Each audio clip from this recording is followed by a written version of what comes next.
गुरु चुनाव प्रकाश को जी, ध्यान में रखते फिर तो हुए अखिलेश जी को भी समाजवादी क्लीन चिट पार्टी दे चली दीजिए ना। वो भी तो लेकिन कथित इस तौर पे ही तकनीका कहते हैं जब सब निष्क्रियता कुछ में कहते बदलने वाली हैं। है। सुनिए ना, अगर आपको कथित तौर पे ये कहने का हक है कि उनकी बातचीत हो रही थी, आप कथित तौर पर कोट कर रहे हैं, तो अखिलेश जी भी तो कथित तौर पे कोट कर रहे हैं कि 20,000 करोड़ का यादव जी ने कहा कि घोटाला हुआ है।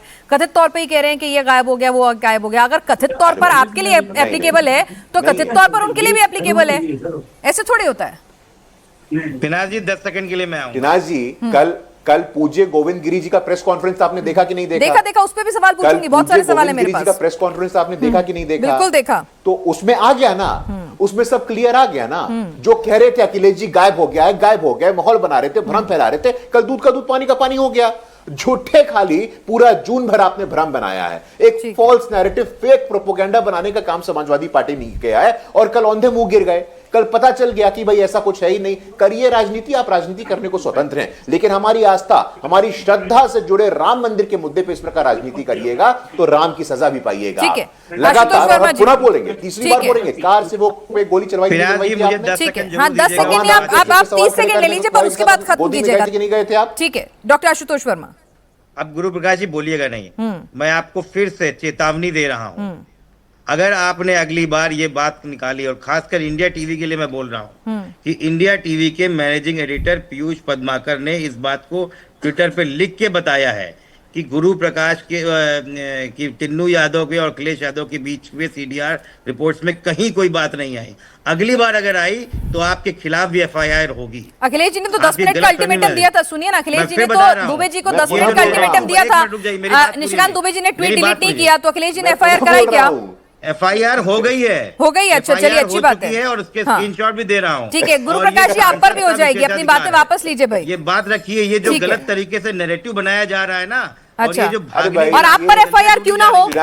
आप पर एफआईआर क्यों ना हो जब काकभूषण गायब हो गई?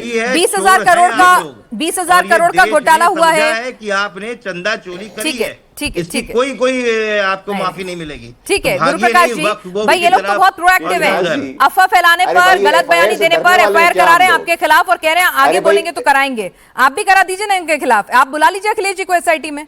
किसने रोका है आपको? देखिए, नहीं देखिए, मुझे बहुत अच्छा लगा कि समाजवादी पार्टी के लोग एफआईआर बोल रहे हैं। नहीं तो अतीक अहमद और मुख्तार अंसारी का काल हमें याद है कि समाजवादी पार्टी के गुंडे किस प्रकार से एक अपना पैरेलल एफआईआर का सिस्टम चलाते थे। झूठ बोला जा रहा है, और मैं पुनः बोल रहा हूं, कथित रूप से बोल रहा हूं, यदि ऐसा सामने आएगा तो दूध का दूध पानी का पानी हो जाएगा। यदि अखिलेश यादव जी ने किसी प्रकार से इसमें राजनीतिक रोटी सेकने का काम किया है तो उसको एक्सपोज किया जाएगा। समाजवादी पार्टी की जो गुंडाई है वो शांत हो गई है 2017 के बाद। इस बात को स्वीकार करिए आप। अतीक अहमद, मुख्तार अंसारी, आजम खान, ये अपराधियों को संरक्षण देने वाली सरकार जो है, डराने धमकाने वाली सरकार जो है, आप लोगों को बता दिया गया है। उत्तर प्रदेश की जनता ने दूध का दूध पानी का पानी कर दिया है। हम राम भक्तों की आस्था के साथ, श्रद्धा के साथ। दूध का दूध पानी का पानी नहीं हुआ। बहुत सारी क्लैरिटी आनी गुरु प्रकाश जी बाकी है। कल ट्रस्ट की प्रेस कॉन्फ्रेंस के बाद भी बहुत सारे सवाल जो हैं वो अभी भी जस के तस बने हुए हैं। ठीक है, उस पर भी मैं आपसे बात करूंगी, लेकिन डॉक्टर सतीश प्रकाश जी हमारे साथ इस वक्त मौजूद हैं। डॉक्टर सतीश प्रकाश जी, भाई ठीक है, चुनाव आने वाले हैं, मुद्दा दोनों को मिला है, हर कोई अपने आप को बढ़ चढ़ कर राम भक्त साबित कर रहा है, इसमें गलती क्या है?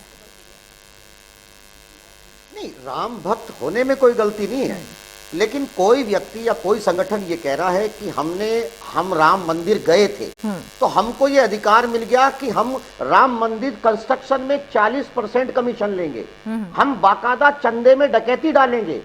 बाकायदा जो कोषाध्यक्ष है गिरी जी ने ये कहा कि मैं कोषाध्यक्ष होने के बावजूद मैंने किसी चेक के ऊपर साइन नहीं करे, मैंने ऐसा कोई भी ऑडिट वहां नहीं देखा। देखिए, कहीं ना कहीं मामला ये लोगों की जनभावनाओं से है, ये पॉलिटिकल मुद्दा नहीं है। और बीजेपी ने राम मंदिर नहीं बनवाया है, राम मंदिर सुप्रीम कोर्ट के, चूंकि सरकार आपकी थी, सरकार के लिए निर्देश था, सरकार की ये जिम्मेदारी थी। सरकार चाहे उस वक्त किसकी भी होती, चूंकि आपकी सरकार थी तो आपकी सरकार की ये एक संवैधानिक जिम्मेदारी थी कि माननीय सर्वोच्च न्यायालय के निर्णय का ध्यान रखते हुए वर्तमान सरकार को कहीं ना कहीं मंदिर बनवाना था। और ये प्राइवेट प्रॉपर्टी नहीं है, ये सरकारी बहुत सारा धन भी इसमें लगा, सरकार द्वारा उपलब्ध जमीन भी है, जमीनों के अंदर भी घोटाला कर दिया। और आज तो एक महाराज जी ने और भी कहा है, धर्मदास जी ने, कि कहीं ना कहीं जो हो रहा था, व्यवस्था हो रही थी, पूरा का पूरा जो खेल हो रहा था, आज मिट्टी के अंदर भी कहीं ना कहीं जो मिट्टी खुदाई है उसमें भी घोटाला हुआ है।